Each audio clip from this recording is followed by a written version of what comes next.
Hello again, it's Dennis. Today I'm going to review very briefly the first two Grand Prix of the Formula 1 2022 season.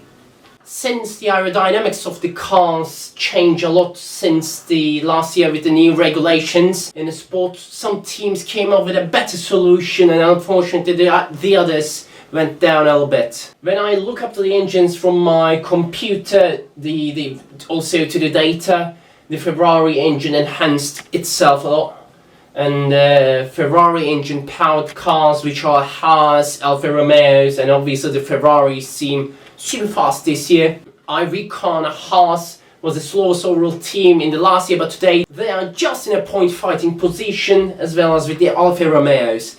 However, the Mercedes powered cars lacked pace in the first two races of the season.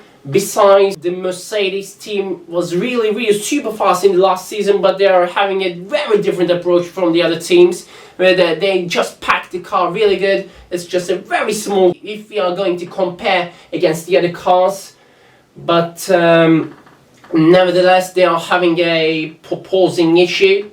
And the proposing issue is the thing that when the dirty air comes in front of the car on the front wing, it just exits out of the tunnels and it just pushes the car. So therefore the car becomes really unstable and it's really difficult for the drivers to drive this car because they are also having really high G-forces. It's going to be really hard to drive the car in the straights because they are just having top speeds like 320 kilometers per hour, and it's also very tough to drive in the acceleration points, also in the corners. Mercedes is just trying to find a solution. They tried to find a solution actually by cutting a little bit and cutting actually half of the rear wing. I know it has increased the top speed of the car. However, the downgrade of this, when I looked into the values, is having much slow pace in the corner points rather than the other teams. For instance, if we look into the Ferraris, they seem really fast in the slow speed corners, and the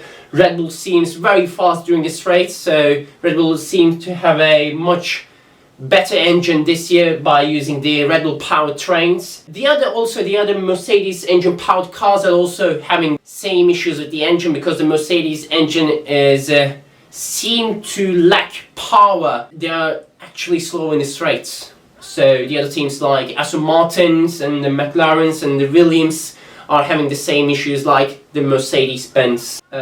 Besides, currently the Ferraris and the Red Bulls are leading the front pack, so they are just the best two teams in the first two races of the season. They are the fastest cars on the circuit.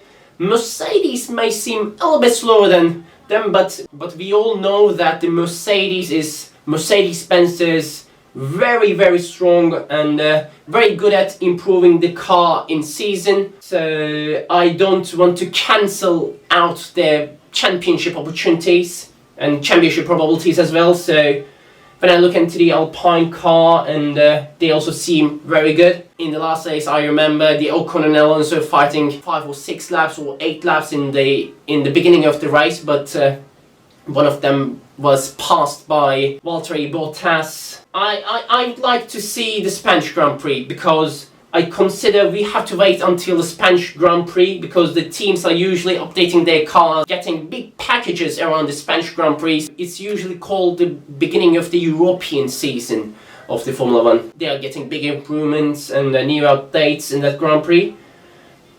After that Grand Prix, we may foresee the future, so I would like to wait until that Grand Prix. So we are going to Australia.